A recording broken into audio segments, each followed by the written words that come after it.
투자증권에서 중국 담당하고 있는 이병입니다. 그 지혜도 많이 받으시고요.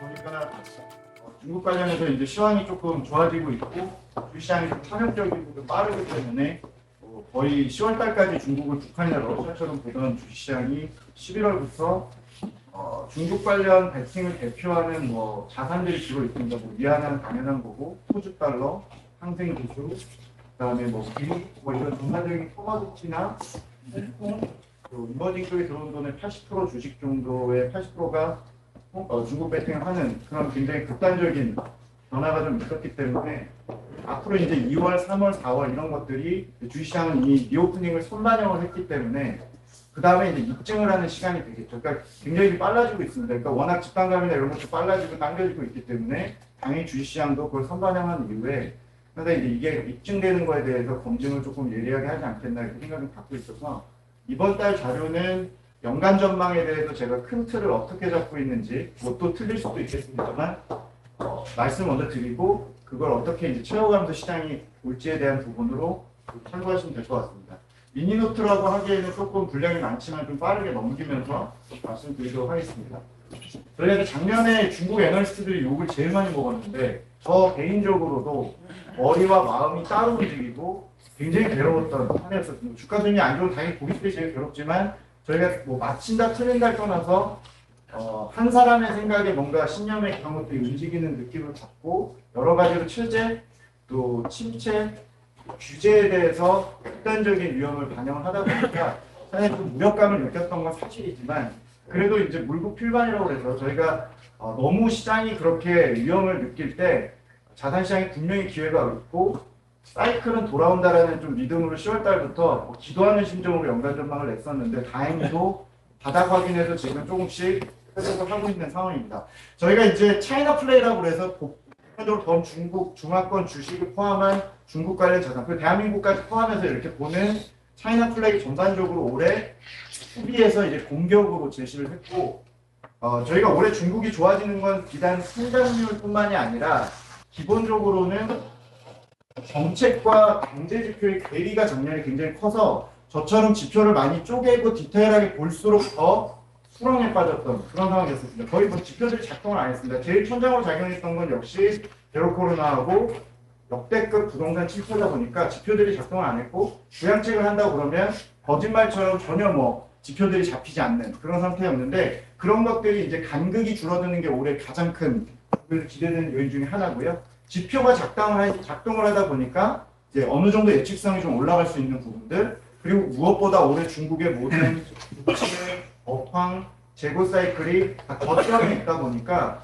어떤 거를 피킹을 하느냐에 대한 기회 요인도 분명히 있을 거로 저는 생각을 좀 갖고 있습니다. 그래서 올해 중국은 작년에 한 3% 정도 성장을 했는데 올해는 전인대에 아마 3월 5일에 열린 전인대에서 대략 한 5.5%에서 5% 정도 성장 목표 제시하겠습니다만 저희는 한 5.6% 정도 성장을 할 거로 생각합니다. 물론 퀄리티가 더 중요합니다. 뭐 정량적으로 베이스가 낮으니까 5.6% 나올 수 있는데 얼마나 이거를 이제 채우느냐 굉장히 중요할 것 같고요.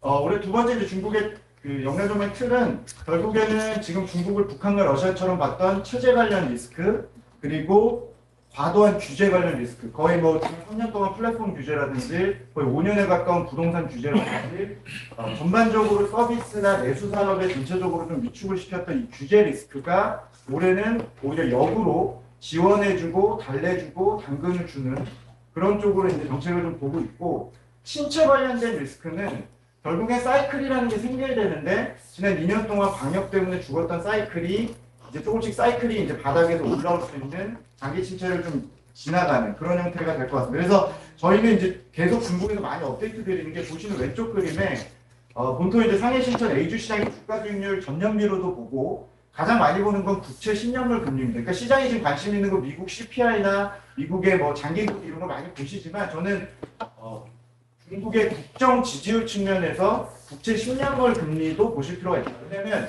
아무리 금리를 낮춰도 자금을 땡기지 않고 레버리지가 일어나지 않는 이런 전반적인 신뢰도 하락에 대한 부분을 국채 10년물 금리의 급락이 보여줬고요. 작년 10월달 금리 저점이 제가 처음 보는 2.6% 정도밖에 안 나왔거든요. 근데 이게 바닥에서 2.9, 3%까지 지금 오르는 과정에서 장단기 금리차가 쓰고 장기 금리가 오르는 과정이 외국인 주식 한국과도 거의 일치하기 때문에 그 지표를 트래킹하는 게 굉장히 중요할 것 같고, 지금 중국에 대한 극단적인 공매도나 극단적인 할인율 상승 이런 것들은 이미 11월을 정점으로 조금씩 해소되면서 숏배팅은 실패하는 모습으로 자산시장이 지금 보여주고 있고요. 저희는 이 오해가 올해 계속 풀리는 과정이 좀 더 진행이 되고 중국 관련 자산에 대한 재평가 측면으로 최근 반등을 이해하고 있습니다. 그리고 세 번째는 올해 중국에서 중요한 지표 하나만 딱 골라봐라 그런다면 저는 선행 지표 중에서 중장기 대출을 고객들에게 추천을 드리고 있습니다. 이 중장기 대출만 따라가도 지금 말씀드린 중국의 전반적인 자산 가격과 선행하는 지표를 보실 수 있는데, 당연하게 중국이 관치금융이기도 하겠습니다만 작년에 중국 정책이 실패한 것 중에 통화량이나 크레딧 관련된 지표들은 확산을 이어갔지만 굉장히 이례적으로 중장기 대출은 급락하는 모습을 보였습니다. 한마디로 가계가 모기지 대출이 급감을 하고 기업들은 돈을 땡겨서 장기적인 투자를 하고 싶지 않은 상당히 무기력한 관망 상태였었기 때문에 중장기 대출 하락이 지수와 거의 연동이 됐었는데, 이 데이터가 10월 달을 저점으로 반등을 시작을 했습니다. 물론 아직은 지하실에서 이제 지상으로 조금 고개를 드는 정도 수준이지만 이게 우상향을 유지한다면 중국 관련 지수나 중국 관련 자산 가격이 보장이 된다는 의견이고요. 보시는 왼쪽의 그림은 밸류에이션 추이랑 중장기 대출을 그려놨는데, 중장기 대출 오히려 일부 또 주가가 이미 선행 지표지만 그걸 조금 더 선행하는 모습을 보였기 때문에 이 데이터가 무너지지 않은지만 저희는 올해 입증하는 방향을 보고 있고요. 오른쪽에 보시면 가계와 기업 중장기 대출도 극단적인 레벨까지 떨어졌고, 특히 가계 쪽이 초과 저축을 엄청나게 하면서 소비도 줄였지만 실제로 지금 은행에 쟁인 돈들이 과연 리오프닝과 함께 소비로 나오느냐, 부동산 경기 침체로 벗어나느냐를 이제 판단해야 되는 상황이고, 이거를 볼 수 있는 선행 지표들을 저희는 계속 볼 거고, 산업별로도 극단적입니다. 지난 2년 동안 그나마 중국에서 알파 전략으로 수익을 냈던 것들은 신재생, 전기차, 배터리, 반도체, 소부장, 전반적으로 정부가 키운다고 했던 첨단 제조 쪽만 됐고, 나머지들 전반적으로는 여기 보시는 서비스업이나 부동산 대출이 거의 뭐 3년 가까이 둔화됐었는데 안 되는 섹터들이었던 거죠. 근데 반대로 최근에 홍콩이 더 빠르게 오르는 이유는 상해 신촌의 시가총액의 70%는 2차 제조업 위주로 됐기 때문에 그나마 정부가 키운다고 하는 방향성과 일치해서 알파장으로 조금 아웃퍼폼을 했던 거고, 반대로 홍콩은 70%가 금융, 서비스업, 경기 소비, 빅테크 위주다 보니까 당연히 이런 지표상에서는 될 수가 없었던 거고요. 올해 이제 컨셉은 이게 이제 역전이 조금 돼서 이제 리밸런싱이 되는 거죠. 그러니까 극단적인 양극화가 서비스업이나 부동산이 조금씩 올라오고, 제조업은 조금 퀄리티 관리나 정책이 조금 관리에 들어가는 그런 형태가 되지 않을까 생각합니다. 그리고 이제 올해 중국의 리오프닝에 대해서는 이미 시장이 굉장히 빨라서 뭐 여행주, 뭐 중국 관련 국내 화장품 등등 이미 주가가 선반영을 했고, 이제 지표 좋아지는지 기다려야 되는 입장인데, 저희가 이제 지난 3년 동안 팬데믹 3년하고 직전 3년에 중국의 지표들이 얼마나 괴리를 보이고 있는지 좀 보여드리는 거고요. 그러니까 그나마 지난 3년 팬데믹 동안 좋았던 지표를 좀 정리해보면 수출, 제조업 순이익이나 제조업 설비 투자, 정부 지출 이런 것들은 당연히 좋았고 실업률이 팬데믹 이전보다 당연히 올라갔습니다. 반면에 지난 3년 동안 추세 대비 크게 하락한 쪽은 출생인구, 가계소비, 소매판매, 일반 서비스 지출, 부동산 개발 투자, 뭐 당연히 상상할 수 있는 것들인 것 같습니다. 이 갭이 추세로 다시 돌아오는지를 기대를 하고 있는 거고요. 당연히 올해 주가나 자산 가격 쪽의 업사이드는, 여력은 당연히 오른쪽에 있는 애들이 클 걸로 생각하고 시장에 지금 베팅을 하는 겁니다. 물론 추세적으로 정부가 장기 육성을 하는 제조업 쪽에서도 기회를 찾겠지만 그쪽은 알파로 보이고요. 지수형 전략이나 베타는 오른쪽에서 찾으려고 할 것 같습니다. 그래서 저희는 중국의 컨슈머나 굉장히 바닥에 와 있는 중국의 스마트폰 같은 테크 쪽, 역설적으로 반도체 같은 실적이 지금 박살나서 추정치가 더 안 내려가는 애들을 역으로 추천을 좀 드리고 있습니다. 그래서 뭐 저희 이익 추정치 애널리스트 다 틀리지만 기본적으로 그래도 올해 이제 바뀌는 것 중에 이제 좋았었던 제조업이나 후방 에너지 이런 쪽의 이익이 내려가고 그들의 이익을 다시 가져올 수 있는 쪽이 소비재라든지 이런 쪽으로 추정치가 바뀌고 있는 걸 좀 보여드린 거고요. 그 리오프닝 관련해서는 이제 단기적인 얘기를 최근에 드리면, 저희가 이제 중국에서 리오프닝을 볼 수 있는 방법은 공식 데이터를 저희가 아직도 안 믿고 있기 때문에 중국의 지하철, 도로 혼잡 지수, 뭐 바이두 검색, 아프면 이제 몸뚱이를 때리고 있으니까 그거 관련해서 검색하는 것들 이런 걸 간접적으로 봤을 때는 정부가 오피셜하게 얘기하는 데이터가 일치합니다. 1월 초에 집단 감염이 정점을 1차로는 통과한 것 같습니다. 굉장히 생각보다 빠른 거고요. 지금 저희 해외여행 나오는 거가 올해 거의 국경절 연휴 가을로 갔었는데 거의 한 8, 9개월 당겨지고 있는 거고 집단 감염도 당초 예상보다 3에서 6개월 정도 당겨지고 있는 그런 모습입니다.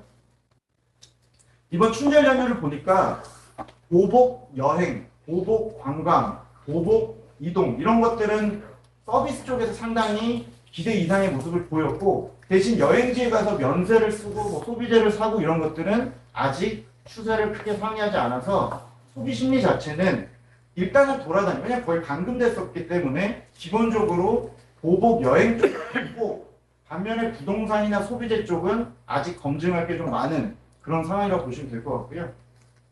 그래서 저희가 이제 그 자산 가격 측면에서 아까 말씀드린 대표적인 중국 베팅 4대 자산, 구리, 항생지수, 위안화, 호주 달러 이 네 가지의 가격이 지난 11월 이후 저점 대비 20% 이상 이미 상승을 했습니다. 상당히 지금 뭐 쇼커버도 있었고 굉장히 그 탐욕적인 베팅들을 지금 하고 있는데 이게 이어질 수 있느냐에 대한 부분을 저희가 이제 검증을 해드려야 될 것 같고 아직은 결론이 안 났지만 일단 2월, 3월 달까지는 기대감이 여전히 좀 유효할 것 같다라고 저희가 좀 말씀을 드리고 있고요. 아까도 말씀드렸지만 오른쪽 하단에 중국의 장기 금리에 생각보다 관심 가지셔야 된다고 저희가 시작에 말씀드리는데 외국인이 정말 정말 미친 듯이 지금 외국인이 주식을 연초부터 중국 주식을 담고 있는데 그 흐름과 중국의 장단기차나 장기 금리가 일치하고 있기 때문에 이 장기 금리가 무너지는지를 보면서 외국인의 동향을 저희가 예측을 해드리고 있는 상황이고요. 전반적으로 중국의 그 쇼패팅했던 자금들은 상당히 지금 어려운 상황에 처해져 있기 때문에 쇼커버링을 하는 측면에서만 해도 가격이 지금 상당히 좀 설명이 된다고 보시면 될 것 같습니다. 그 2월 달에도 저희가 이제 제가 좀 걱정인 거는 이제 중국 애널들이 너무 작년에 기가 죽었다 보니까 최근 리오프닝 가지고 다들 흥분해가지고 그 100일은 100 리오프닝 제목으로 이제 리포트가 나오다 보니까 또 이럴 때는 또 경계를 좀 해야 되잖아요. 그래서 아마 2월 달에 저희도 의견은 전인대 3월 5일 앞두고 전체적으로 여전히 좋을 것 같아요. 왜냐하면 중국이 역대 상해종합지수의 월별 수익률을 보면 2월 달이 제일 상승 확률이 높았는데 높은 이유가 중국은 실적이 3월이나 넘어서야 확인이 되고 경제지표는 1, 2월 거가 거의 3월에 확인되니까 경제 실적이 깜깜이 상태에서 3월 전인대 앞두, 그러니까 전인대 때가 오히려 주가가 좋은 게 아니라 전인대 앞당기고 1, 2월에 대출이 좋고 유동성을 미리 뿌리고 정책들이 나오다 보니까 상상력이 발휘되는 시기다 보니까 2월달이 좋은 상황이거든요. 이번에도 사실 유효할 걸로 저희가 생각을 하고 있고 올해 중국의 컨셉은 작년에 인프라 투자나 재정 집행 이런 것들이 거의 계상만 시키고 실제 실물에는 전혀 영향이 없었습니다. 왜냐하면 지방정부 관료들 입장에서도 집권 3기 이제 인사 앞두고 있는 와중에 두 가지 미션을 반대 방향으로 줬죠. 너희 확진자도 잡아야 되고 부양도 해라라고 하니까 당연히 인사 앞두고 확진자 잡는데 몰두했기 때문에 올해 좋아지는 그림 중에 하나는 이제 지방 관료들이 인사도 끝났겠다. 당서기들이 이제 편안하게 부양책을 쓸 수 있고 올인할 수 있다는 것 자체가 저는 굉장한 메리트로 보고 있기 때문에 연간으로는 먼저 소비재 쪽이나 소비가 좋겠지만 하반기에 기대될 수 있는 거는 작년에 작동 안 했던 인프라 투자라든지 신형 인프라, IDC 투자, 지금 열을 올렸던 신재생 이런 쪽도 괜찮을 거라고 하반기에 좀 보고 있는 상황입니다. 이번 전인대 같은 경우는 저희 시장이 전인대 하지만 사실 전인대는 후행하는 이벤트죠. 당대회가 가을에 보통 열리면 그걸 그냥 거수기 형태로 다 그냥 통과시키는 자리이기 때문에 보통 3월 5일에 열리는 전인대는 첫날 총리가 2시간 발표하는 업무 보고서 보면 거의 땡인데 이번에 이제 리커창 총리가 용퇴를 하게 되죠. 그래서 이제 새로운 총리가 어떤 발언을 하느냐인데 제가 볼 때 이번 전인대 컨셉은 기업들, 특히 가계나 민간 기업들을 냅둬주는 게 제일 중요한 호재라고 생각합니다. 워낙 지난 3년 동안 이거저거 해본다고 그러면서 탄소 중립, 에너지 소비 억제, 또 반독점법, 공동부유 여러 가지 장기적인 컨셉들하고 단기가 엮이면서 오히려 관망을 불러왔는데 올해는 냅둬주겠다, 지원해주겠다, 외자 유치하겠다 등등의 발언들이 많아지면서 심리적인 신뢰도를 회복하는 게 굉장히 중요합니다. 그러니까 뭐 올해 성장 목표 얼마 제시하는 건 저는 5% 이상이면 크게 문제 없다고 생각하고요. 그래서 올해 지방 전인대를 저희가 보니까 키워드는 당연히 소비가 최우선이고 그 다음에 인프라인데 여기서 인프라는 논쟁의 여지가 있습니다. 그러니까 신형 인프라라는 소위 말해 5G, IDC, 디지털 경제 쪽일 거냐 하드 인프라, 굴삭기 쪽이냐 착공이냐인데 결국에는 디지털 경제에 지금 꽂혀있기 때문에 신형 인프라 쪽 컨셉에서 중국 매니저들이 주식들을 많이 찾고 있고 대신 저희도 워낙 잡주가 많은 상황에서 실체가 아직은 좀 불분명하긴 하다. 하지만 분명한 건 지방정부 결국에는 디지털 경제나 신형 인프라 쪽으로 갈 가능성이 높다고 생각을 하고요. 전체적으로 올해는 소비 쪽이나 부동산 안정 쪽에 전인대 키워드를 좀 맞추고 있는 상황입니다. 대부분 다 말씀을 드렸고 제가 좀 길어지고 있는데 입증의 시간이라고 이제 해서 이 파트는 뭐냐면 작년에 이제 저희가 실패했던 데이터 쪼개기, 데이터를 분리해서 중장기 대출 같은 핵심 키데이터가 올라가는지에 대한 부분을 일일이 이제 확인하는 게 의미가 좀 있어졌기 때문에 보시는 캘린더 형태로 중국에서 중요한 지표들이나 이런 것들을 일일이 시장에 좀 알려드리고 있고 이것들이 증명해 갈 수 있는 것들을 확인해 드릴 건데요. 저희가 이제 아까 중장기 대출한 데이터 굉장히 중요한데 지금 중국의 관건은 올해 이제 리오프닝도 굉장히 성공적으로 지금 시작을 하고 있기 때문에 부동산이 마지막 퍼즐입니다.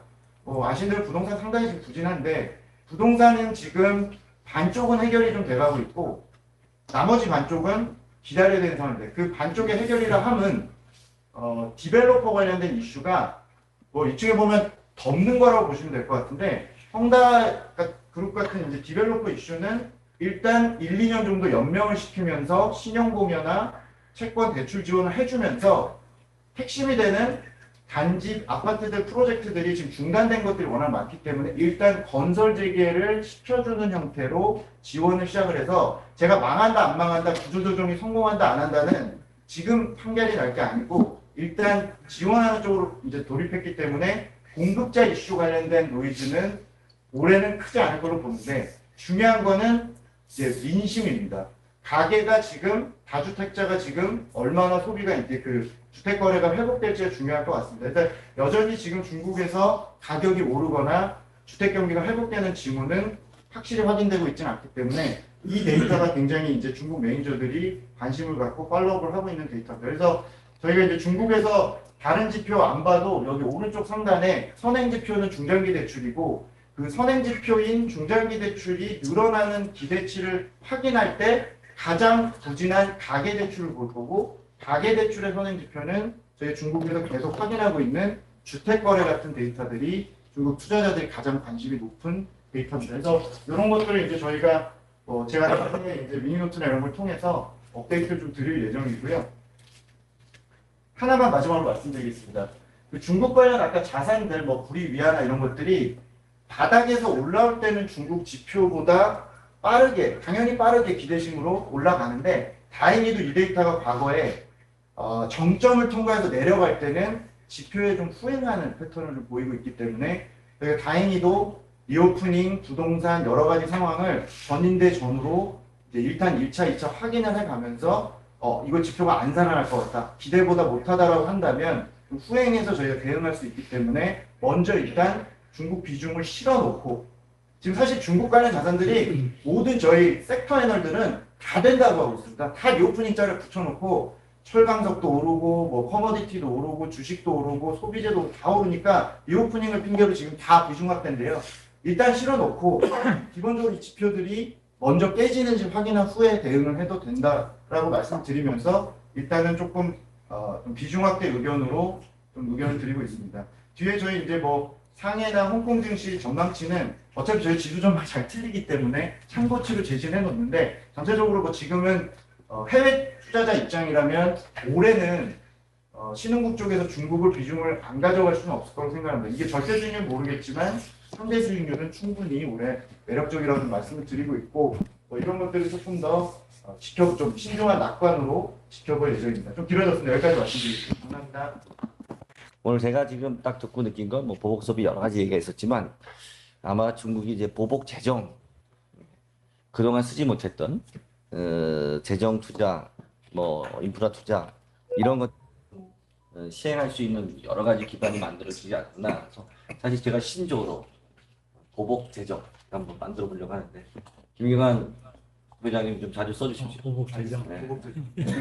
또 민간이 보복 소비도 있지만 보복 재정이라. 이사장님, 네, 하나씩 만들어. 이사장님답습니다. 제가 하나씩 만들어냈습니다. 세대 입장 보복 재정. 되는 것 같아요. 혹시 질문 있으신 분들은 오늘 오프라인에서 아이고 예예 임 박사님 임호율 박사님 네, 잘 들었습니다. 베스트 애널리스트 축하드리고요. 중장기 대출을 집중해서 보라는 것 잘 들었습니다. 한 가지만 질문드리면 미국이 반도체나 배터리를 중심으로 중국에 대한 기술 견제가 상당히 심화되고 있는데 그 부분은 언급을 안 하셨는데 미국을 비롯한 서구의 기술 견제가 중국의 성장 동력을 어느 정도 약화시킨 것 같은데 그 부분에 대해서 좀 코멘트가 있으면 좋겠습니다. 감사합니다. 네, 저희가 이제 그 금융시장 쪽, 자산시장 쪽에 좀 포커싱을 맞추다 보니까 뭐 당연히 긴 그림이 제일 중요하고 지금 지정학적 리스크나 뭐 레토릭일지라도 지금 당분간의 그런 계속 반복적인 제재 이슈나 이런 것들 분명히 당연히 하더라고 생각을 갖고 있고 다만 이제 올해 중국은 내수 위주로 워낙 안 좋았던 부분, 충격들을 좀 이제 벗어나는 구간이다 보니까 장기적으로 구조적으로 있을 수 있는 리스크를 먼저 당겨서 저희가 계속 부각시키기에는 조금 먼저 회복이 먼저 우선시되지 않겠냐라는 측면에서 이제 그렇게 보고 있고요. 최근에도 이제 반도체, ASML 이런 쪽을 통해서 이제 고도화된 장비들이나 이런 것들은 이제 일본, 네덜란드까지 다 동참해서 이제 제작을 하고 있기 때문에 당연히 이제 저희가 중국 쪽에 반도체 관련 기업들이나 그리고 첨단 수출에 대한 영향을 당연히 생각을 안 할 수는 없을 거라고 생각합니다. 근데 저는 이게 뭐 완전한 레토릭으로 끝난다는 아니지만 워낙 기업들이 결국에 중국에 대한 노출도나 이런 것들 측면에서 피해가 클 수 있기 때문에 그러니까 본인들도 결국에 피를 꽤 흘리면서 가야 되는 입장이기 때문에 아주 빠르게 급진적으로 혹은 2018년의 무역전쟁처럼 펀더멘탈에 실제로 굉장한 영향을 주는 쪽으로 대단위로 이렇게 진행되기는 좀 어렵기 때문에 일부 업종단에서 일부 수출 쪽의 경쟁력 측면에서만 조금 접근하고 있기 때문에 아직은 저는 뭐 지금 제시해드린 이런 뭐 연간 성장이나 이런 쪽에 영향이 치명적이지 않을 걸로 측면에서 조금 말씀을 드리진 않았고요. 이제 한편 저희 이제 중국에서 좀 주목하실 게 올해 중국이 독일을 밀어내고 이제 자동차 수출이나 이런 쪽에서 일본을 밀어냈군요. 2등을 했습니다. 글로벌 2등을 했고 당연히 전기차의 덕을 많이 봤는데 실제로 지금 중국이 우리나라 입장에서 이제 골치 아픈 측면이 그리고 기존의 디스플레이나 마치 철강이나 이런 밀어내기 수출처럼 자동차도 이제 위협적인 수준이 됐고 기존에 아시는 태양광이나 신재생 쪽은 당연한 거고 최근에 조선 쪽에서도 LNG나 이런 쪽에 고부가 가치 섬이나 이런 쪽도 꽤나 비중이 올라가고 있기 때문에 그런 쪽에 이제 중국 수출의 근본적인 경쟁력 이런 것들도 상당히 좀 주목을 하고 있어서 지금 현재는 좀 뭐 위험 요인도 있지만 중국의 또 수출의 기회 요인도 꽤나 있다. 중국의 수출의 MS라든지 이런 것들도 많이 주목을 좀 하고 있어서 앞으로 좀 이런 것들도 좀 업데이트 좀 드리겠습니다. 감사합니다. 저도 질문. 네. 아까 저희 부회장님 했을 때 PMI가 보면은 2010년도 밑으로부터 더 떨어지는데 선행지수가 좀 올라가고 있잖아요. 그러면 경제는 아주 안 좋은데 우리나라 화학 기업들 처가지고 보면 상당히 실적이 안 좋거든요. 네. 그러면 경제는 중국 경제 포함해서 경제는 실무 경제는 안 좋은데 주가는 또 올라간다. 아니 두 번째는 그냥 먼저 그럼 실무 경제가 편리한다고. 저희는 아까 보여드렸지만 PMI나 이런 데이터는 이제 전월비로 보는 데이터다 보니까 분명히 이제 오늘 나오겠네요. 오늘 나오는 1월 데이터부터 일단 반등을 예상을 하고 물론 이 반등이 실제 체감적으로 느껴지시려면 실물 기업인들이나 이쪽에서 느끼는 건 거의 2분기나 돼야 느끼실 가능성이 높다고 생각을 하고요. 1분기까지도 중국 성장률은 잠재 성장률 5에서 6% 사이보다 한참 미친 2에서 3%일 거기 때문에 당연히 이제 협력적인 시장이 앞선 거지만 실제 동행 지표들이 체감을 하시는 단계까지 가려면 거의 2분기는 돼야 될 거로 생각을 하고요. 올해 이제 중국의 그 분기 성장률의 저점은 1분기로 보고 있고 올해 2분기와 4분기를 N자형 패턴으로 분기 성장률을 전년비 증가율로 예측을 드리고 있습니다. 네 고맙습니다. 시간 관계상 바로 2부 스테이지로 넘어가도록 하겠습니다. 오늘 뭐 제가 예고해 드린 대로 이 업라이즈의 그 김두원 애널리스트, 그 필명으로는 빈센트라고 하는데, 우리 빈센트는 넥스트라고 하는 그 책을 쓰신 분이기도 하고요. 제가 모신 이유는 조금은 이제 세대 확장 차원에서 시장 애널리스트들도 좀 젊은 피들의 의견들을 한번 들어보는 회로 삼고자 하는 상징성을 넣어서 빈센트를 한번 모셨습니다. 그럼 한번 듣고 질의응답하면서 얘기 좀 나누도록 하겠습니다. 네, 안녕하세요. 문화이제 빈센트입니다. 반갑습니다. 살다 보면 균형감이 매우 중요합니다. 특히 2023년은 균형감이 매우 중요해질 것 같습니다. 그런 의미에서 앞서 김경환 의원이 중국에 대해서 기회 요인을 많이 부각시켰다면 저는 이코노미스트다 보니까 어떻게 보면 약간의 리스크 요인을 좀 더 부각시킬 것 같습니다. 노란 글씨 보시죠? 올해 전망을 하는 데 있어서 공교롭게도 변수는 중국입니다. 지난해 예상과 다르게 중국의 리오프닝이 한 3개월 정도 빨라졌기 때문에 지각 변동이 올해 예상되고 있습니다. 화면에 보시면 제가 생각하는 큰 시기입니다. 메시지는 3개인데요. 첫 번째 메시지는 의견이 좀 분분하죠. 글로벌 경기 침체에 가는 것인가? 아니면 글쎄 침체는 역사의 뒤안길로 혹시 그냥 지나가는 거 아닌가? 여러 가지 의견이 분분한 상태인데 저는 개인적으로 이미 경기는 침체에 들어갔다라고 보고 있습니다. 그렇게 보는 이유는 제가 핸들링하는 OECD 경기 선행 지수를 통해서 국면 시그널 모델이 있는데요. 근데 오늘 이 자리에서 이 OECD 경기 선행 지수에 대해서 짧게만 좀 말씀드리면 2023년 1월부터 OECD 경기 선행 지수가 바뀌어요. 이제는 한 달에 2번 발표됩니다. 그리고 국가도 G20 플러스 스페인으로 줄여집니다.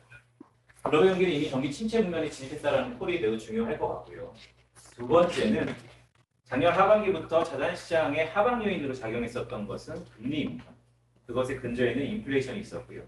하지만 저는 올해부터는 특히 상반기에는요. 인플레이션이 아니고 디스인플레이션 아니면 더 나아가서 디플레이션까지도 우리가 대비해야 된다는 콜을 드리고 있습니다. 맨 마지막에는 공교롭게도 이번 주에 FOMC가 있죠. 갑작스러운 통화정책 변화라는 것을 저는 콜을 드리고 있습니다. 피버팅이라는 것으로 많이 치부되고 있는데 즉 통화정책 스탠스가 180도 바뀔 가능성이 있다. 그런 것을 먼저 선반영하는 연초에 이 주가지수의 업사이드, 저는 리스크라고 표현합니다. 왜냐하면 전혀 대비가 되지 않았기 때문에 이 업사이드 리스크를 올해 상반기에는 상당 부분 주목해야 된다는 말씀드립니다. 제가 생각했었던 2023년 큰 시기이고요. 오늘 드릴 서머리입니다. 앞부분에 이렇게 서머리를 집중해서 말씀드리는 이유는 앞에 대부분 다 말씀드리고 뒤에는 비주얼라이즈하게 변수는 중국 경기인데 리오프닝에 대해 향방에 대해서 온도차가 좀 있을 것 같습니다. 예상보다 3개월 정도 빨랐는데 저는 그 이유를 어떻게 찾고 있냐면 중국 경기가 워낙 안 좋았다. 이 실업률 같은 경우도 봤을 때 중국 정부가 더 이상 버티기 힘들었다라는 콜을 드리고 있고요. 또한 이 요번의 시위 자체도 행태가 좀 달랐다라는 것이 트리거로 작용했다라고 보고 있습니다. 두 번째는 올해 중국은 소비 주도의 회복입니다. 그런데 이 소비가요. 재화 중심으로 소비가 회복되느냐 서비스 중심으로 회복되느냐에 따라서 이 파급 효과가 다릅니다. 결론부터 말씀드리면 올해 중국은 재화보다는 서비스 소비가 좀 더 부각될 것 같습니다. 한국에 대한 기대감이 높죠. 왜냐하면 과거 중국이 모멘텀이 있었을 때 항상 수혜를 받던 국가들 중에 단연 베타가 큰 게 한국이었기 때문입니다. 근데 과연 올해도 그럴까요? 저는 재화 중심이 아니고 서비스 중심이다라는 것이 오히려 긍정적인 정책에 대한 기대감보다는 올해 하반기쯤 되면 중국발 인플레이션 때문에 다시 한번 불안 요인들이 부각되지 않을까라고 생각을 합니다. 중국은 분명히 기회 요인입니다. 하지만 상반기에는 정책발 기대감이고요. 하반기로 갈수록 인플레이션 압력을 생각해보자라는 말씀을 드리고 있습니다. 오늘 전반적으로 한 5개 정도 중앙은행들의 스탠스를 스케치해 드릴 겁니다. 제가 경제전망을 하고 있는데 별명이 구독형 경제전망이에요. 그것은 뭐냐면 매월마다 콜을 드리고 있고 저를 한 번만 보는 사람은 없다라는 것이죠. 구독형 경제전망이기 때문에 그걸 맡긴다는 것을 오늘 여기 오려면 어차피 이발했습니다. 저를 보시면 좋을 것 같습니다. 네, 연준입니다. 미국 연준에 보시면 키워드는 하나입니다. 작년 연준의 키워드는 변심이었습니다. 인플레이션에 대한 실기가 있었죠. 올해 키워드는 고집입니다. 세상에 영원한 건 없습니다. 저는 연준의 이 고집이 꺾일 때가 올해 자산시장의 분수령이다라고 보고 있고 그 시점을 감히 예상컨대 2분기가 될 것으로 보고 있습니다. 올해 자산시장에서의 분수령은 2분기.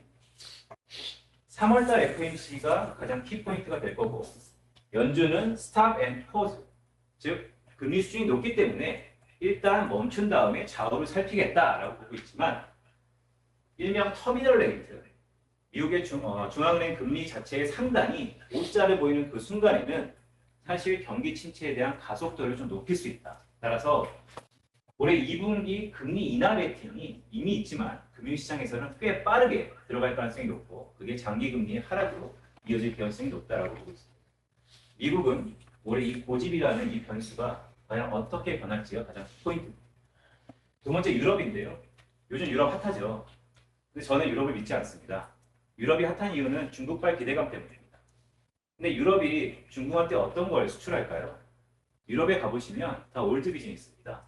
럭셔리제를 빼고서는 다들 옛날 오래된 공장에서 나오는 제품들입니다. 근데 중국이 여전히 오래된 것을 사고 있을까요? 중국의 소비는 많이 바뀌었다고 봅니다.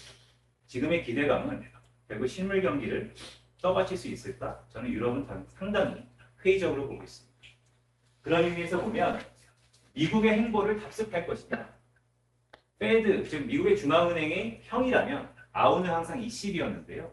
이번에는 못 쫓아갈 것 같습니다. 그런데 금융시장은 이미 이번 주 목요일 날 있을 유럽의 통화정책회의에서 연준은 올해 25bp로 베이비 스텝으로 회귀하지만 ECB는 빅 스텝인 50bp를 할 거다라는 것이 특히 외환시장의 익스포저, 즉 외환시장의 그런 기대감이 높습니다. 하지만 이것은 언제든 뒤바뀔 수 있다고 보고 있습니다. 중국발 인플레이션이 올해 하반기에 유럽을 다시 한번 갉아먹을 것 같습니다. 올해 유럽에 대한 전망치의 기대가 좋습니다. 크게 두 가지인데요. 첫 번째는 유럽이 상당히 따뜻하다고 합니다. 올해 유럽의 스태그플레이션의 근저에는 얘네 에너지 위기 온다라는 거였었는데 글쎄요. 따뜻한 지역이 있었으면 또한 추운 지역이 있겠죠. 그런 변수를 갖고 전망하기 힘들다라고 보고 있고 무엇보다도 이 중국발 인플레이션이 올해 하반기에 유럽의 이 원자재 시장의 들썩임을 다시 한번 이끌 것으로 보고 있습니다. 저는 이 중국발 인플레이션을 상당히 강조드리고 싶습니다. 세 번째, 중국의 PBOC입니다. 미스터 에브리띵이라는 게 있죠. 일산만의 별명입니다. PBOC가 올해 중국의 경기 부양을 위해서 모든 걸 하겠다라고 얘기하고 있습니다. 앞서 김경환 위원이 잘 지적해 주셨던 것처럼 금리가 워낙 낮죠. 그럼에도 불구하고 대출을 하지 않고 있습니다. 결국 투심 회복이 중요한데 부동산 경기 어떻게 될까? 원하는 대로 다 되면 좋겠죠. 하지만 저는 여전히 리스크 팩터로 보고 있다는 말씀을 드립니다. 뒤에 가서 표로 보여드리겠지만 이렇게 보는 이유는 딱 하나인데요. 흔히 재정 승수라는 게 있습니다. 코로나 이후에 중국의 재정 승수가 상당 부분 떨어졌습니다. 그럼 어떤 얘기냐면 돈을 풀어도 이전만큼 그 효과는 방관된다는 것입니다. 중국의 재정 정책에 대한 기대를 어느 정도는 색안경을 끼고 제대로 보자라는 말씀을 드리고 있습니다. 네 번째는 일본 BOJ입니다. 2월 달에 주인공은 BOJ입니다. 2월 10일일 겁니다. 한국 시간. 고로다의 후임은 누굴까? 이미 2월 10일쯤에 새로운 사람이 총재로 거론될 것 같은데 누가 되느냐에 보다는 그가 갖고 오는 통화정책 스탠스가 중요할 것 같습니다. 아베노믹스가 10년 됐어요. 올해 10년에 마침표를 찍고 있는데 마침표를 찍을지 아니면 쉼표를 찍을지 금융시장은 마침표를 찍는 것에 상당 부분 베팅하고 있는 것 같습니다. 일본 금리의 상승이라든지 엔화의 강세를 보면 BOJ가 이번에 바뀔 것이다 라고 얘기하고 있는데요. 여전히 저는 또 부정적입니다. 총재가 새로 와도 일본 경기 펀더멘탈이 바뀌었나? 저는 그렇게 보지 않습니다. 지금의 이 과한 기대감은 결국 되돌림이 있을 수 있을 것 같다. 특히 외환시장에서 그런 부분이 있을 것 같다 하는 말씀을 드립니다. 끝으로 한국의 BOK입니다. 선조치 여부. 기억을 좀 곱게 볼까요? 연준보다 가장 먼저 금리를 올렸던 게 한국은행입니다. 참 선제적인 조치가 이번엔 제대로 없겠죠. 과연 연준보다 더 먼저 금리를 내릴 수 있을까? 아직은 회의적이지만 한국의 경제 펀더멘털을 보면요. 내려야 될 것 같습니다. 이미 시장 금리가 그렇게 반응하고 있다는 게 중요하고요. 가계부채 뇌관이란 말을 많이 하는데 그러니까 언제든 터질 수 있는 시한폭탄이라는 것이죠. 지금이 2001년과 2년 초입하고 비슷한 수준입니다. 가계부채가 급등하고 있고 부동산 가격이 조정받고 있고요. 이 조정이 끝나긴 끝날 텐데 올해 안에 끝나기는 좀 힘들어 보입니다. 자, 전반적으로 말씀드리면 주요국의 중앙은행들의 행보는 한마디로 각자 도생인데요. 이 각자 도생 속에서 위기라는 표현이 좀 더 올해 부각되지 않을까라는 말씀을 조심스럽게 드립니다. 자, 하나하나 차트로 좀 말씀드리도록 하겠습니다. 자, OECD 경기 선행지수를 갖고 제가 매크로 레진 모형을 갖고 있습니다. 이건 저의 모형인데요.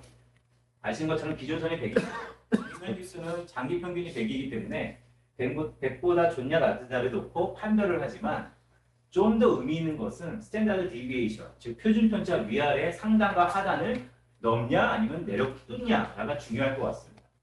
뒤꿈치라는 것은 과거 미국 경기의 리세션 기관이고요. 경기 선행지수가 표준 편차 마이너스 1을 뚫고 내려갔을 때 항상 경기 침체가 있었습니다. 이번에도 지난해 9월 이후에 뚫고 내려간 상태입니다. 이게 실물 경제에 정확히 6개월 정도 선행합니다. 그렇다면 저는 이미 9월 말에 경기 침체에 들어갔다라고 보고 있고, 그러면 실물 경제인 GDP는 올해 한 2분기부터는 역성장 가능성이 미국에서 있을 것이다 라고 보고 있습니다. 사실 이거 갖고 지난해 연말부터 제가 리서치 센터에 나왔지만 이 대외 활동하면서 상당 부분 폴이 정확했었는데요. 오늘 제가 모두에 말씀드렸죠. OECD에서 경기 선행지수를 지난해 12월 기준으로 재편했습니다. 이제 한 달에 2번 정도 나오기 때문에 오늘 이 말씀이 아마 뇌리에 박힌다면 개인적으로 저한테 또 연락을 주시면 찾아뵙겠습니다. 미국의 4분기 GDP죠. 지난주 금요일에 있었는데 이게 시장에 파되었습니다. 아니 경기 침체라 그러는데 미국 4분기 GDP는 왜 이렇게 좋아? 2.9% 전기비 연이율 증가했고요. 컨센서스는 1%대였습니다. 근데 제가 한번 브레이크 다운 해봤죠. 자, 2.9% 좋게 나왔는데요. 보시면 재고, 수익 이 두 가지를 빼면요 0%대 성장입니다. 즉 겉은 번지를 했는데 속은 경기 침체를 반영하고 있다. 그렇게 보는 가장 큰 이유는 미국 GDP에서 67%를 차지하는 소비 부분에서요. 이 서비스 소비가 계속해서 둔화되고 있습니다. 자, 미국은 2.9%라는데 현혹되는 게 아니고요. 세부 데이터를 까보면 재고를 딱 빼고 나면 정말로 시장의 컨센서스와 마찬가지로 경기 모멘텀을 잃고 있다고 보고 있습니다. 좀 더 스페시픽하게 데이터를 볼까요? 월간 데이터입니다. 미국 그럼 소비죠. 소비가 11월, 12월 달 연속 전월 대비 마이너스를 찍었습니다. 자, 산타랠리가 아니고 사타랠리였다라는 얘기가 있었죠. 그런 의미에서 보면 저는 제 전망을 차치하더라도 해외 IB들의 전망입니다. 대부분 2분기부터는 역성장에 들어갈 거다라고 전망을 보수하고 있습니다. 자, 비대감으로 연초부터 자산 가격이 많이 올랐습니다. 고무적인 현상이죠. 하지만 세상에 영원한 건 없습니다. 비대감이 결국 실체로 나타나야 되는데 과연 실체가 나타날 수 있을 것인가? 이코노미스트 입장에서는 부정적이다라는 말씀을 드립니다. 자, 장기금리 하락입니다. 모든 것들은 장기금리가 대변합니다. 약간 아카데믹한 부분을 말씀드리겠습니다. 장기금리를 흔히 장기금리와 기간 프리미엄은 나눕니다. 미래에 대한 불확실성이 감안되는 것이죠. 하지만 이것을 좀 더 쪼개볼까요? 단기금리는 이렇게 두 가지, 기간 프리미엄은 이렇게 세 가지로 나눠질 수 있습니다. 즉 무슨 얘기냐면 장기금리를 좀 더 쪼개보면 결국 경기 불확실성 요인, 인플레이션 요인, 또한 연준의 통화정책 잡다한 모든 불확실성 요인으로 구분할 수 있다는 것인데 미국의 장기금리가 크게 하락하고 있죠. 뭐 때문에 하락했냐?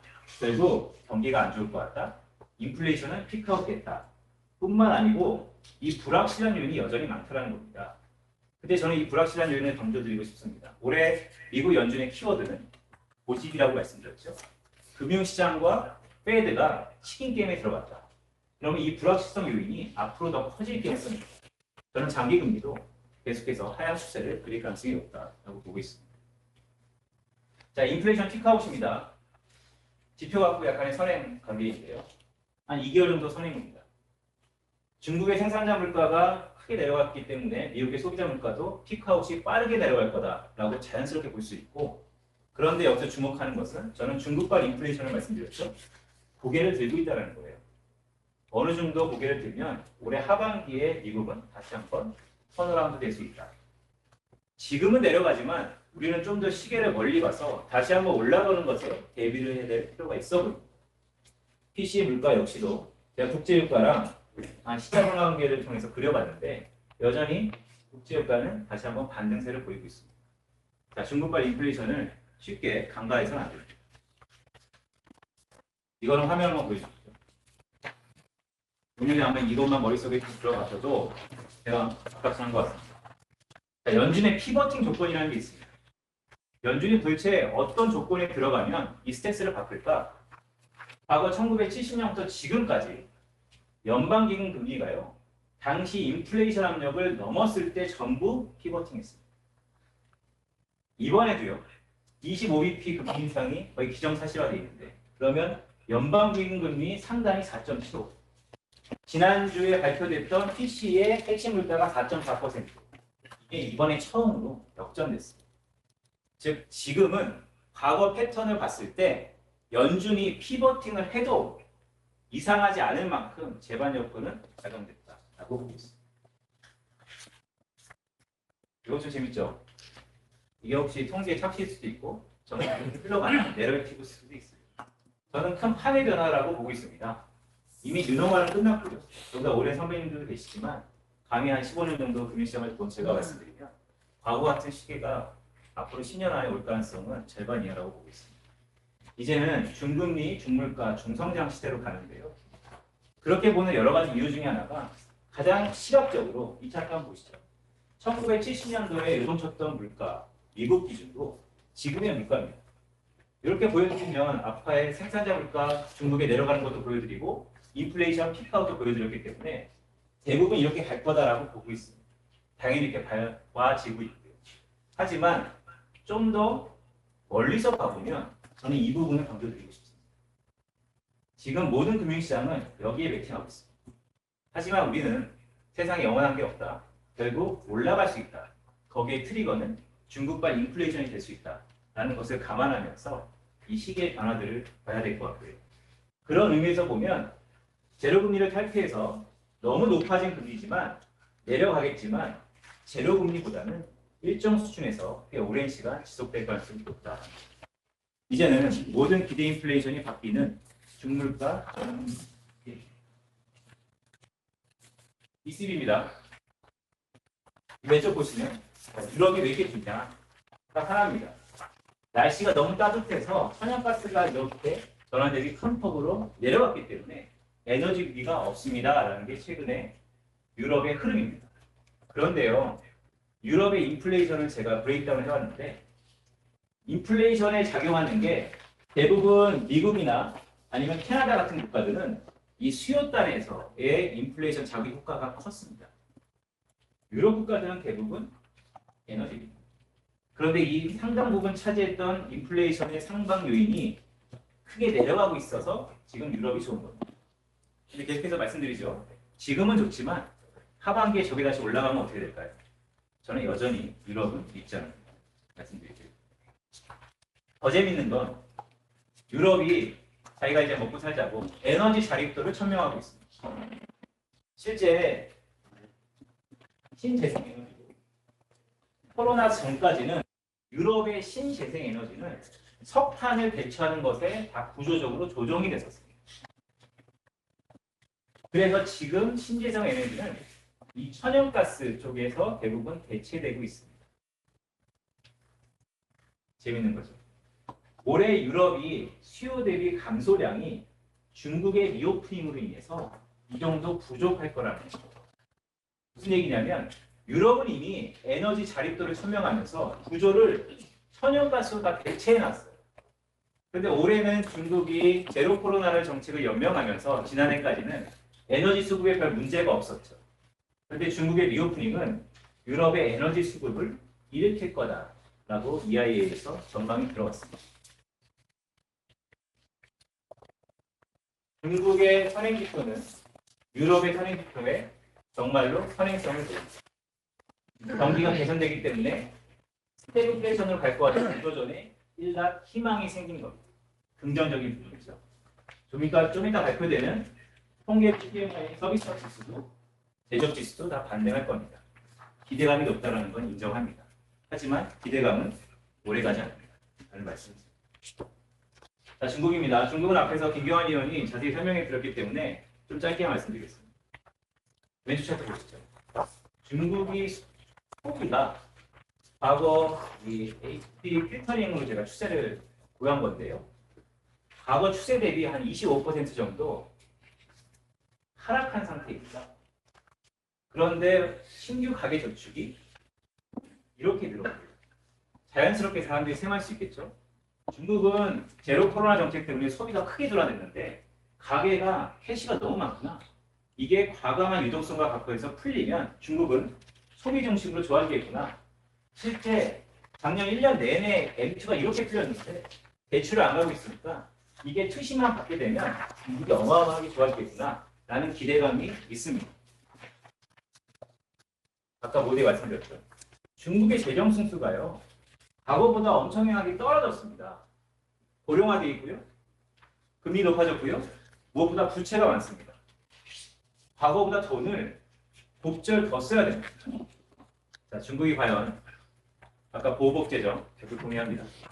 보복재정의 효과가 좀 방관될 수 있지 않을까요? 라고 조심스럽게 말씀드립니다. 자, 탈중국화입니다. 탈세계화는 또 다른 면으로 탈중국화입니다. 2019년부터 2022년까지 중국의 수출과 수입에 상위 랭커되어 있는 국가들입니다. 단연 수입의 우두머니는 유럽입니다. 그렇기 때문에 지금 유럽이 좋은 거고 뒤를 이어서 한국도 나쁘지 않습니다. 그래서 한국도 좋은 겁니다. 하지만 아까 전에 그 교수님께서 질문 주셨지만 미중 간의 관계에서 중국은 뭔가 바뀌어야 되지 않을까요? 그것을 제일 먼저 캐치한 게 IMF는 아닐까요? IMF가 앞으로 중국은 이 대외적인 부분에서 상당 부분 체질 변화가 나타나야 된다라고 전망을 하고 있다는 겁니다. 중국이 내수로 갑니다. 과거와 똑같이 중국발 인플레이션의 중국발 정책에 대한 기대가 단순히 기회일 수만은 없다라는 말씀을 드립니다. 자, 일본입니다. 일본이 이렇게 금리가 오래 움직인 것은 갑작스럽게 움직이는 기계적인 현상입니다. 그만큼 10년 동안 이어졌던 아베노믹스가 한 번은 바뀔 것 같다라는 강한 외통이 들어가고 있다. 요거 한번 말씀드릴게요. 되게 마이너한 지표인데요. 일본의 임금 상승률, 연모 상승률이 일본의 인플레이션보다 높은 수준을 유지할 수 있을 것이냐. 이게 유지된다면 지금의 정책에서 큰 변화는 없어 보입니다. 하지만 흡수가 될 때는 정말로 BOJ가 4월달 총재의 임기 전후로 해서 바뀔 가능성도 있다. 2월달의 BOJ와 4월달의 BOJ 그 사이가 블랙박스에 들어가는 사이다. 라는 말씀입니다. 자, 한국입니다. 거의 다 왔고요. 저는 아직까지 부채가 많은데 다들 어떠세요? 요즘 힘들지 않으세요? 힘들 이유는 딱 하나예요. 다 연동되어 있습니다. 저는 대출은 대부분 변동금리입니다. 당연히 이자에 피탁하고요. 이자보다는. 제가 2002년도랑 비슷하다고 말씀드렸는데 오름폭 이후에 가계부채, GDP 대비 가계부채가 조정받는다는 것이죠. 아, 조정받으면 좋겠구나라가 아니고요. 이게 조정받으면 항상 소비가 꼬꾸라졌습니다. 거기에 트리거는 부동산이었고 지금 호가 대비 갭이 부동산 시장에서 엄청나게 나타나고 있죠. 이미 시작됐다. 라고 보고 있습니다. 한국의 소비자 물가 당연히 피크아웃 되고 있고 수입 물가도 선행지표 피크아웃 되고 있습니다. 자, 한국은행은 고민되겠죠. 물가냐 경기냐. 총재가 스탠스가 좀 바뀌었습니다. 한국은행 총재는 이제는 물가보다는 경기 쪽에 좀 더 포커스 온 하고 있는 것 같습니다. 그런 의미에서 보면 한국의 수출 증가율, 소비 심리 다 하향 조정되고 있는데 이게 중국발 기대감으로 오르다가 다시 내려갈 거다. 아니면 한 번은 오를 수 있다. 그런데 저는 오르다가 내려갈 거다. 하는 것에 좀 더 무게를 두고 있다. 하는 말씀도 드립니다. 자, 끝으로 오늘 이런 말씀 드렸습니다. 세상에 균형 잡힌 시각이 좀 필요합니다. 역시 아침부터 안 좋은 얘기 해가지고 다들 지금 표정이 어두고 있습니다. 자, 달러 스마일이라는 게 있죠. 달러는 웃고 있습니다. 언제요? 위기가 왔을 때도 웃고요. 미국의 정책 기대감이 높을 때도 웃고 있습니다. 자, 지금은 다시 달러 약세 기조가 나타나고 있습니다. 저희 이 분수령은 2분기라고 말씀드렸고요. 올해 하반기에는 다시 한번 달러의 강세 압력이 경기 침체를 동반해서 나타날 가능성도 염두하면서 전반적인 밸런스 같은 전략을 피자라는 말씀을 드립니다. 네, 오늘 이상 여기까지 제가 발표를 하고요. 스타트업에 오다 보니까 아침에는 기획을 받고 이런 데 잘 안 쓰고 잘했다는 생각이 듭니다. 중국도 한번 볼 수 있었고요. 저는 이제 업라이즈라는 금융 스타트업에서 멀티패밀리 오피스라는 비즈니스를 총괄하고 있고요. 전에 여의도에서 이코노미스트를 꽤 오래 했기 때문에 오늘 계속 말씀드렸던 것처럼 이런 컨텐츠를 통해서 고객들을 만난다라고 보시면 될 것 같습니다. 고맙습니다.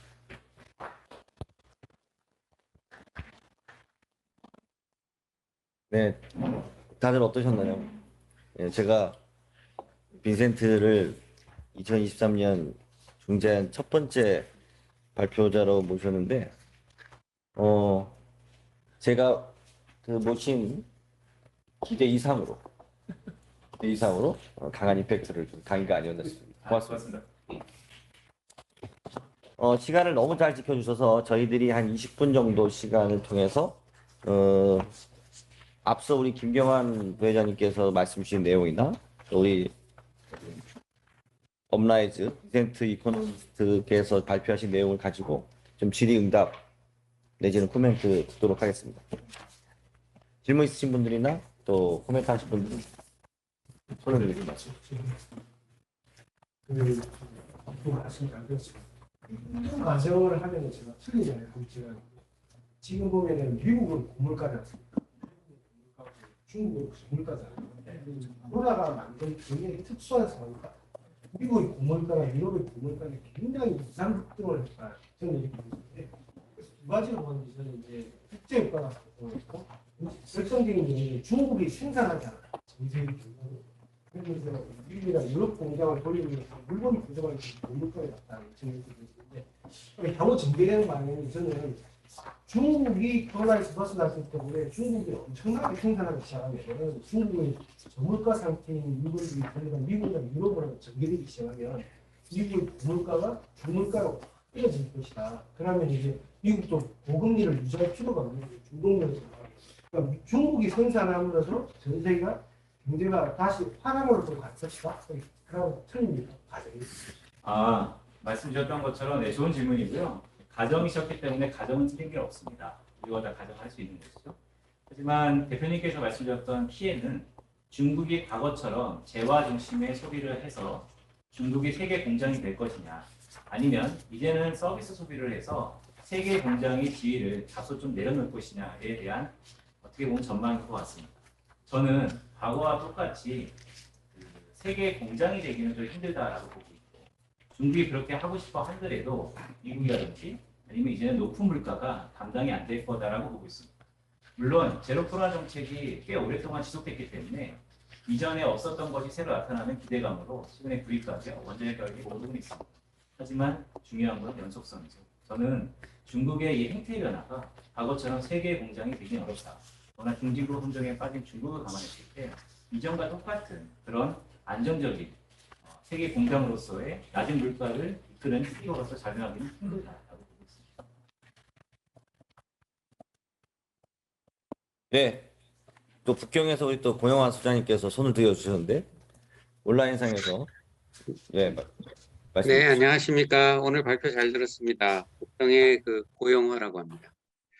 오늘 발표하시면서 내용 중에서 중국의 인플레이션을 우려하시는 그 가정을 여러 가지 놓고 여러 말씀을 하셨는데, 사실은 2022년도 10월 달에 IMF에서 발표한 올해 경기 전망과 인플레이션 전망을 보면은 그 세계 인플레이션이 2023년에 세계 평균이 6.5, 미국이 3.5, 한국이 3.8, 중국은 세계 평균의 3분의 1밖에 안 되는 2.2%를 그 예측을 IMF가 했는데, 우리 오늘 말씀해 주신 빈센트 선생님은 어떤 근거로 중국의 인플레이션을 크게 걱정하시는지 그 부분이 궁금합니다. 감사합니다.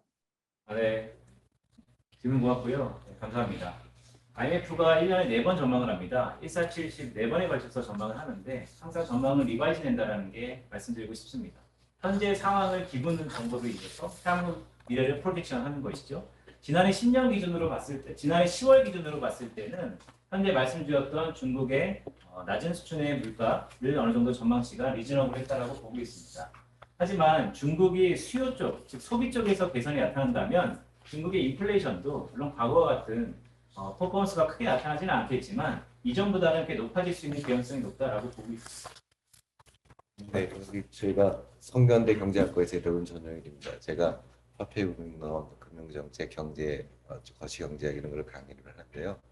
저희가 사실상 중국 경제가 그렇게까지 중요한 변수가 2010년까지는 아니었는데 이제 중국 변수가 가장 큰 변수이니까 이제 오늘 들은 거는 처음에는 중국 내부에 대한 문제하고 지금은 중국을 외생 변수로 생각하는 다른 경제, 우리나라나 미국 경제 생각을 들어서 그런 밸런스가 맞는 좋은 거였다고 생각을 하고요.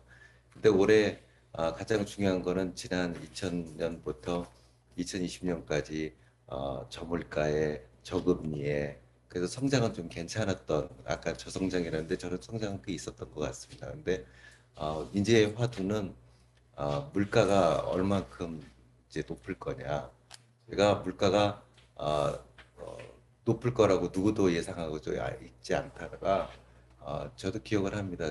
작년 초인가 2월에 레리 서머스라고 하버드 총장하신 분이 나와가지고 제가 그 방송을 우연히 CNN에서 CNBC인가에서 봤는데 나와서 갑자기 할아버지가 물가가 높고 이거 문제라고 얘기를 해서 제가 켜놓고 있다가 저 아저씨가 무슨 소리야 나라고 했는데 그 다음에 곧바로 미국 재무성에서 그거는 말이 안 된다. 중앙은행도 물가가 무슨 물가냐.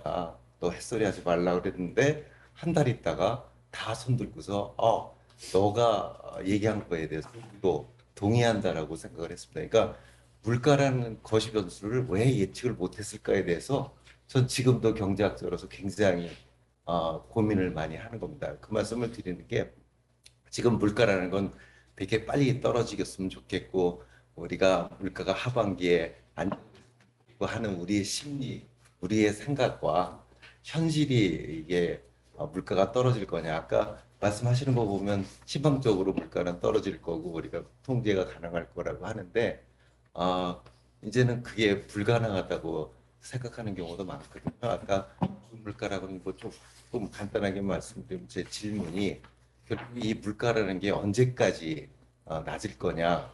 물가라는 게 높으면 뭐 경제 성장도 없는 거고 고용도 없는 거고 오로지 물가에만 집중을 하게 되고 고금리일 거고 저는 그렇게까지 물가가 금방 떨어질 것 같지 않고요. 2023년도 계속 물가가 높고 고금리일 것 같아서 그거에 대한 조금 반대 의견과 결국 그게 우리의 투자나 결국에 물가가 높으면 금리가 높고 그럼 투자를 못하는 현상들이 계속 오지 않을까라는 우려가 있다는 말씀을 드리겠습니다. 감사합니다. 결국은 이제 저희가 이제 인플레이션 물가를 얘기할 때 좀 이걸 아까 빈센트도 좀 뜯어서 보자 이렇게 얘기했는데 사실 이걸 좀 뜯어서 보면 수요가 만들어내는 인플레이션, 그다음에 공급이 만들어내는 이제 인플레이션 이렇게 보면 실제 작년에 예기치 못했던 물가 쇼크, 뭐 40년 만에 최고치 이런 것들이 결국은 이제 수요와 공급이 동시에 인플레이션을 만들어내서 연준도 빠르게 뭐 자이언트 스텝을 하고 세계 많은 중앙은행들이 따라서 사실은 이제 금리 인상이라는 것을 통해서 하려고 했던 것은 기본적으로 좀 수요를 누르기 위한 통화 정책을 통해서 수요를 눌러서 인플레이션의 속도를 혹은 인플레이션의 그 압력을 좀 눌렀던 거라면 지금 많은 분들이 이제 중장기적으로 좀 패러다임 시프트 앞서 우리 빈센트도 얘기했고 저도 계속 지금 중재안을 통해서 얘기하는 것이 이 공급망 재편이라고 하는 것이 결국 미중 패권 전쟁과 연계가 돼서 과연 과거처럼 미국이 이 소련이 붕괴된 이후에 일강 체제 하에서 글로벌 밸류 체인을 만들었던 최적의 효율을 만들었던 글로벌 분업 체계는 이제 끝난 것이 아니냐. 그렇게 본다 그러면 사실 공급망 재편이라는 이 과도기 과정에서 불필요한 비효율을 계속해서 만들어갈 수밖에 없고 비효율에 의한 공급망 재편은 가장 효율적인 형태의 분업 체제로서 인풋을 최소화해서 이 아웃풋을 맥시마이즈 했던, 그래서 그게 뭐 중국이 세계 공장이 됐던, 뭐 다른 소재나 부품이나 원자재나 이런 것들이 분업화를 했던 그러한 시대는 끝났기 때문에 이제부터는 우리가 미국도 중국을 견제하기 위해서 또 예기치 못한 것이 아니라 우리가 예견됐지만 사실 러시아 우크라이나 전쟁이 발발했고 그것이 지금 유럽 경제에 주고 있는 이 공급이나 에너지 수급의 문제점들을 보면 빈센트가 얘기했던 하반기에 오히려 중국 경제가 리오프닝을 통해서 물가에 대한 압력을 더 줄 수 있다라는 견해는 상당히 좀 설득력이 있다라고 저는 생각을 하고 있고요. 그렇기 때문에 인플레이션이라는 문제가 소비를 눌러서 금리 인상을 통해서 이 수요를 좀 눌러서 피크를 찍은 것 같다라고 생각할 수도 있지만 공급에 의한 인플레이션이 해결되지 않는 한 쉽지 않다라고 저도 인식을 같이 합니다. 또 추가적으로 말씀드리면 이 공급에 의한 인플레이션은 단기적으로 해결하기 어렵다. 그러니까 상당히 길어질 수밖에 없다. 그런 측면에서 보면 우리가 조금은 그러한 인플레이션의 지속 국면, 그렇기 때문에 금리가 상당 기간 중금리 수준을 유지할 수밖에 없는 상황에서 발생되는 리세션, 그리고 그것에 대한 충격은 가장 약한 고리부터 무너질 것이기 때문에 대한민국 입장에서는 앞서 말씀 주신 이 가계부채 문제들에서부터 우리가 조금은 리스크 매니지먼트를 생각하는 그런 2023년이 되지 않느냐라는 측면에서 저도 한번 코멘트를 좀 드리고요. 또 추가적으로 질문 있으신 분들 의견 주시면 좋을 것 같습니다. 예, 저도 잠깐 말씀을 드리면요. 네네. 밖에 이제 그 발표하신 분이 그 연준의 금리 상단이 그 코어 퍼스널 컨섬션 익스펜디처를 상회하기 때문에 연준의 피보팅 여건이 지금 성숙됐다 이렇게 말씀하셨는데 조금 조심해야 되지 않을까 그런 생각이 듭니다. 지금 조금 전에 최영진 박사님이 말씀하신 대로 그 물가를 연준이 금리 정책을 할 때 수요 측면만 보는 게 아니고 공급 측면을 많이 보기 때문에 지금 최영진 위원장이 말씀하신 대로 중국 소비가 이제 확 살아나거나 또 중국 경기가 살아나게 되면 다른 쪽 공급 측면에서의 상승 요인도 나타날 것이기 때문에 지금 뭐 예를 들어서 지금 발표자가 말씀하신 대로 금리 상단의 코어 퍼스널 컨섬션 익스펜디처를 상회했기 때문에 그러면 금리를 더 안 올려야 되는데